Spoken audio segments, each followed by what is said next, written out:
रामपुर नाम का एक गांव था, जहां पर श्वेता नाम की एक बच्ची रहती थी। यह बच्ची बचपन से ही अपने पिता के साथ निशानेबाजी का खेल खेलती थी। एक दिन श्वेता अपने पिता के साथ गुलेल से निशाना लगाना सीख रही थी और बोली, बाबा मेरा निशाना पहले ही इतना अच्छा है, फिर आप मुझे फिर क्यों निशाना लगाना सिखा रहे हैं? तो श्वेता के बाबा कहते हैं, हाँ बेटा, तुम अच्छे तो हो, लेकिन जिस चीज में तुम अच्छे हो उसका अभ्यास और ज्यादा करना चाहिए। अभिमान आने पर निशाना कमजोर हो जाता है। फिर श्वेता कहती है, तब भी बाबा मेरा निशाना पहले से अच्छा है, तो मेरे निशाने में चूक नहीं होगी। तो श्वेता के बाबा कहते हैं, हाँ बेटा, बात तो सही है, पर ऐसे कई अवसर आते हैं जहाँ इंसान धीरज नहीं रख पाता और उससे चूक हो जाती है। समझी बेटा? तो श्वेता कहती है, थोड़ा थोड़ा बाबा। फिर श्वेता के बाबा हंसते हुए कहते हैं, पूरा पूरा भी समझ जाओगी कभी।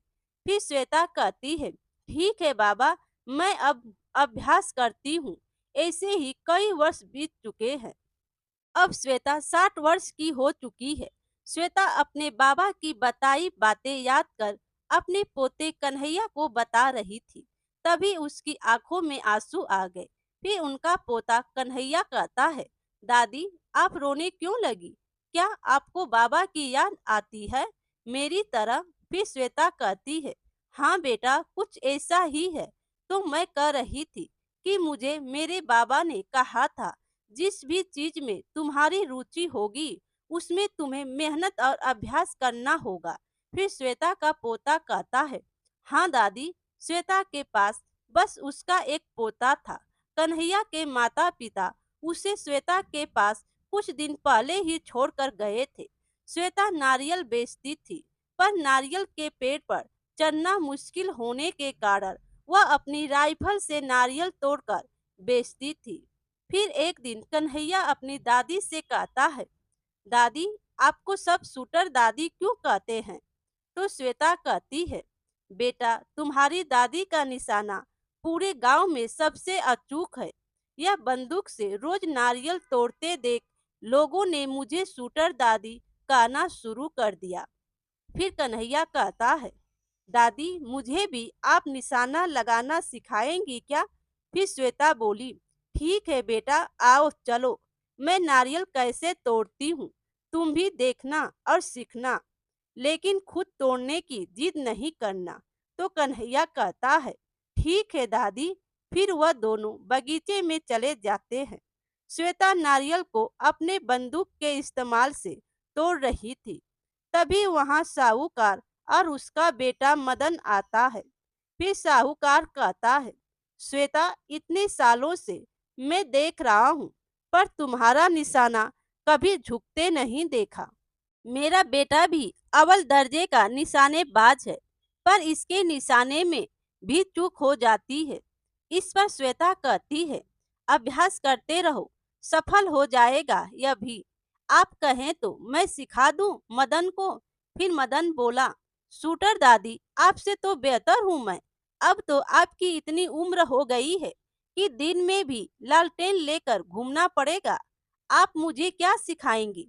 तभी साहूकार गुस्सा करते हुए कहता है, मदन यह किस तरह से बात कर रहे हो? इतना घमंड करना, वह भी इस उम्र में? जितना सीख पाओ पहले उतना सीखो और श्वेता से माफी मांगो। फिर मदन कहता है, आप बस मुझे ही डांटिए, सही तो कह रहा हूँ मैं। मुझे माफी मांगने की कोई जरूरत नहीं, मैं जा रहा हूँ। यह कहकर मदन वहां से चला गया। फिर साहूकार कहता है, श्वेता मैं मदन की तरफ से तुमसे माफी मांगता हूँ। नौजवान है और अनुभव कम होने की वजह से इस तरह की बातें कर रहा है। फिर श्वेता कहती है, कोई बात नहीं साहूकार जी, बच्चे ही है। फिर साहूकार जी कहते हैं, और तुम्हारी नारियल की दुकान कैसे चल रही है? फिर श्वेता बोली, यह तो आपकी कृपया है। आपने यह बगीचा मुझे दिया और अब इसी कारण सब कुशल मंगल है। फिर साहूकार जी बोले, अरे नहीं नहीं, यह बगीचा वैसे भी इस्तेमाल में नहीं आता था।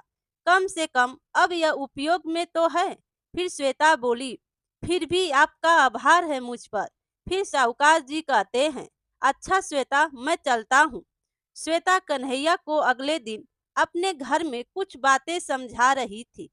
कन्हैया, तुम्हें मदन से यह सीखना चाहिए कि जब तुम्हारे पास किसी चीज का हुनर हो तो उस पर अभिमान नहीं करना चाहिए और बड़े को अपशब्द नहीं कहना चाहिए। फिर कन्हैया बोला, हाँ दादी, मैं कभी आपसे इस तरह से बात नहीं करूँगा और ना ही किसी और से। फिर श्वेता बोली, हाँ बेटा, बहुत समझदार हो तुम। तो फिर कन्हैया बोला, दादी, मैंने सुना है गांव में मेला लगा है, मैं भी वहां घूमना चाहता हूँ। फिर श्वेता कहती है, अच्छा चलो, मैं तुम्हें मेला घुमा लाती हूँ। फिर कन्हैया और उसकी दादी मेला में जाती हैं।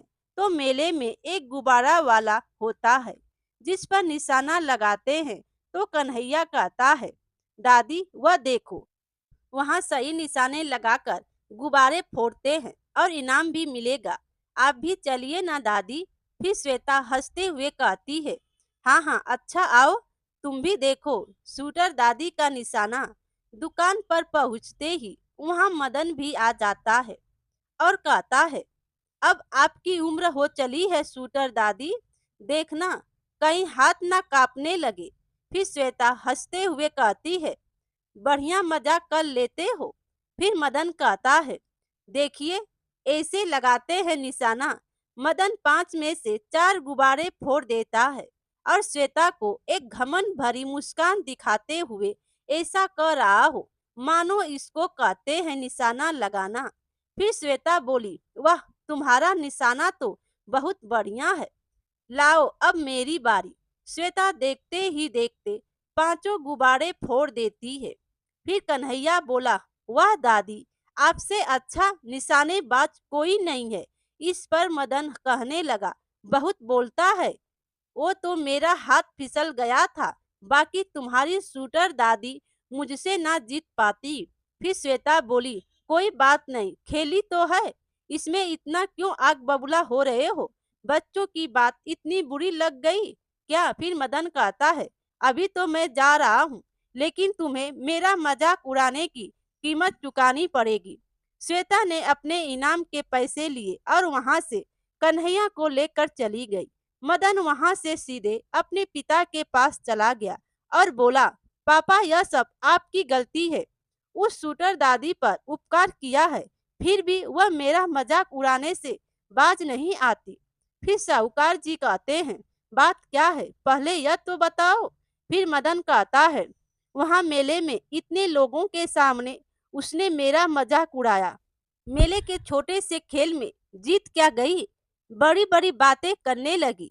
फिर साहूकार जी कहते हैं, मुझे नहीं लगता कि श्वेता ने बिना किसी वजह के ऐसा कुछ किया होगा। फिर मदन बोला, आप तो बस उन पर विश्वास कीजिए। वैसे भी इस महीने होने वाली प्रतियोगिता में उस शूटर दादी को पता चल ही जाएगा। फिर साहूकार जी बोले, तब बेटा प्रतियोगिता का इंतजार करो और अभ्यास करो। मुझे अभ्यास करने के लिए और कुछ नई चीज खरीदने के लिए पैसे चाहिए। जैसा ठीक लगे वैसा करो, बस छल करने की कोशिश मत करना। जब इतना अभिमान है तो जीत कर दिखाओ अपने बल पर। 1 हफ्ता बीत चुका था। श्वेता घर के दरवाजे पर श्वेता मदन को देखकर उसे घर के अंदर बुलाती है और कहती है, क्या बात है मदन, प्रतियोगिता आने वाली है, उसकी तैयारी के लिए मुझसे कुछ सीख लेने के लिए आए हो? तो मदन कहता है, काहे की सीख, मुझे तुमसे कोई सीख नहीं चाहिए। शूटर दादी, मैं बस यह कहने आया था कि इस बार प्रतियोगिता में आप भी भाग लीजिएगा। वहाँ दूध का दूध और पानी का पानी हो जाएगा। फिर श्वेता कहती है, पर मैं क्यों भाग लूं और मैं क्यों तुम्हारी बातें सुनूं? फिर मदन बोला, वह इसलिए कि तुम जिस बगीचे के नारियल बेचती हो ना, वह भले ही पापा ने तुम्हें दिए हो, पर वह जमीन मेरे नाम पर है। फिर श्वेता बोली, फिर भी मैं तुम्हारी बात क्यों मानूं? मैं खुद साहूकार जी से बात कर लूंगी, वह तुम्हारा उपाय खुद ही कर देंगे। फिर मदन बोला, मैं उसे बेच चुका हूँ ताकि अगर पापा चाहे भी फिर भी तुम्हें न दे सकें। इतना ही नहीं, उन पैसों से लोग भी बुला लिए हैं। तभी कुछ गुंडे घर में घुसकर कन्हैया को उठा कर ले जाते हैं। अरे यह क्या कर रहे हो? छोड़ो उसे, मैंने कहा, छोड़ो उसे। फिर मदन हंसते हुए कहता है, डरो मत, इसे कुछ नहीं होगा। बस भाग ले लो प्रतियोगिता में, और इस घटना के बारे में पापा से कुछ मत कहना, वरना समझ गई ना? फिर श्वेता बोली, ठीक है, मैं समझ गई, बस तुम कुछ मत करना। फिर मदन कहता है, हाँ अब ठीक है, अब हम चलते हैं, प्रतियोगिता में कुछ दिन बाकी है। यह कहकर सब वहां से चले गए। फिर श्वेता कहती है, हे भगवान, यह क्या नया दुख आ गया? अब मैं क्या करूं? जीतने के अलावा और कोई रास्ता नहीं है। उधर गुंडे मदन से कहते हैं, अब हमें इस बच्चे का क्या करना है? तो मदन कहता है, इसे कहीं हमें गुप्त जगह पर प्रतियोगिता तक छुपा दो, उसके बाद उसे लौटा देंगे। अगर इसे कुछ हुआ तो पिताजी मुझे घर से बेदखल कर देंगे। फिर गुंडे कहते हैं, अगर श्वेता जीत गई तो? फिर मदन बोला, उसका उपाय मैं सोच लिया है। यह जड़ी बूटी लो, प्रतियोगिता से पहले दादी के खाने या पानी में इसे मिला देना। फिर गुंडे पूछते हैं, इस जड़ी बूटी से क्या होगा? तो मदन बताता है, यह आंखों को कुछ देर के लिए ओझल कर देती है। श्वेता बगीचे में नारियल के पत्ते गिराकर अभ्यास कर रही थी। तभी साहूकार आता है और बोलता है, अरे श्वेता, तुम यहाँ पत्तों पर क्यों निशाना लगा रही हो? बस यूं अभ्यास ही कर रही थी, इस बार प्रतियोगिता में भाग जो लेना है। फिर साहूकार कहते हैं, अच्छा तो तुम सच में भाग ले रही हो? मैंने मदन से सुना तो मुझे विश्वास नहीं हुआ, पर तुमने तो भाग लेना छोड़ दिया था ना? फिर श्वेता बोली, हाँ, पर इस बार सोचा कि भाग ले लूं। फिर साहूकार कहता है, तुम इतनी डरी हुई क्यों लग रही हो श्वेता? कोई बात है क्या? फिर श्वेता कहती है, वह और कहते कहते रुक जाती है, कुछ नहीं साहूकार जी। फिर साहूकार कहते हैं, अच्छा, ठीक है, मैं चलता हूँ, तुम अभ्यास करो। साहूकार के जाने के बाद श्वेता फिर अपने अभ्यास में लग जाती है, और कुछ दिनों में प्रतियोगिता का दिन आ जाता है। फिर मंच से अनाउंस होता है, आज रामपुर गांव की निशानेबाजी प्रतियोगिता में दो भागीदार हैं, एक मदन और दूसरी है शूटर दादी। दोनों को 150 मीटर दूर रखे सेव पर निशाना लगाना है। मदन इशारा करता है और गुंडा शूटर दादी और मदन को पानी लाकर देता है। शूटर दादी और मदन एक साथ खड़े होकर प्रतियोगिता की शुरुआत करते हैं। फिर दोनों उस सेव में निशाना लगा लेते हैं। फिर मंच पर खड़ा अनाउंस करने वाला कहता है, वाह, दोनों ने ही क्या निशाना लगाया है!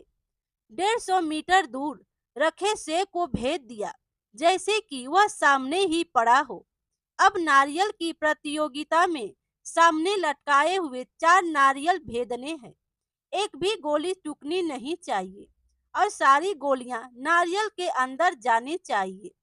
अचानक श्वेता की नजर कुछ ओझल सी हो गई और उसे धुंधला सा दिखने लगा। फिर मदन बोला, क्या बात है शूटर दादी, या आंखें ठीक तो है ना?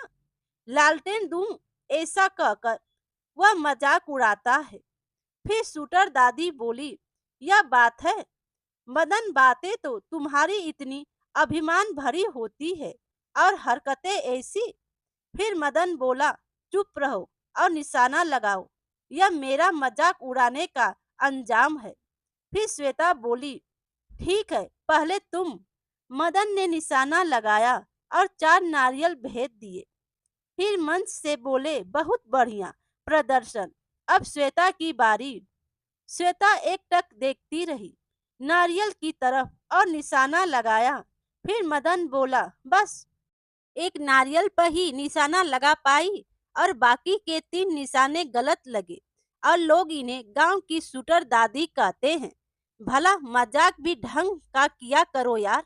फिर मन से अनाउंसमेंट करने वाला कहता है, जरा रुको, वह क्या प्रदर्शन है। फिर मदन बोला, यह क्या कह रहे हो, कैसा प्रदर्शन।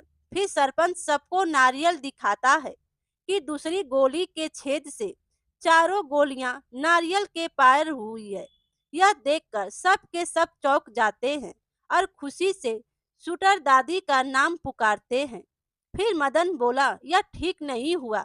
श्वेता, तुम भूल गई क्या, हमारे पास कौन है। फिर श्वेता स्टेज पर जाती है और कहती है, मैं यह जीत नहीं स्वीकार करती। तभी साहूकार कन्हैया को लेकर आता है और श्वेता अपनी जीत मदन के नाम कर दे, उससे पहले साहूकार श्वेता की बात को काट देता है और कहता है, रुको श्वेता, मुझे लगा ही था कि मदन ने कुछ गड़बड़ की है। मैंने उस दिन तुमसे मिलने के बाद पता लगाया कि इसने गुंडे खरीदे थे। मैं कन्हैया को ढूंढकर यहाँ ले आया हूँ। श्वेता की आंखों में आंसू आ गए। उधर मदन बोला, यह कैसे हो सकता है, तुम्हारी आंखों को तो जड़ी बूटी वाले पानी से धुंधला हो जाना चाहिए था, तो तुमने इस तरह से निशाना कैसे लगा लिया। फिर साहूकार बोले, यह क्या कह रहे हो, मतलब गुंडे बुलवाकर भी मन नहीं भरा, जो यह सब भी किया तुमने। फिर श्वेता बोली, इसमें कोई आश्चर्य की बात नहीं है। नारियल कहाँ रखा है, यह देखने के बाद अगर मेरी आंखें पूरी तरह बंद भी हो जाती, तब भी मेरा निशाना सटीक ही रहता। मैंने अपना पूरा जीवन अभ्यास किया है, बिल्कुल वैसे जैसे मेरे बाबा ने सिखाया। तुम यह नहीं समझ सकते। फिर साहूकार मदन को कहते हैं, तुम में इतना अभिमान भर गया था कि तुम इस हद तक गिर गए। मैं तुम्हें अपनी जायदाद से बेदखल करता हूँ। मदन रोते हुए वहां से चला गया और शूटर दादी ने एक बार फिर साबित कर दिया कि कितने ही बड़े क्यों ना हो, जाओ, अगर सफल होना है तो फिर अपने हुनर को अभ्यास बढ़ाते रहो।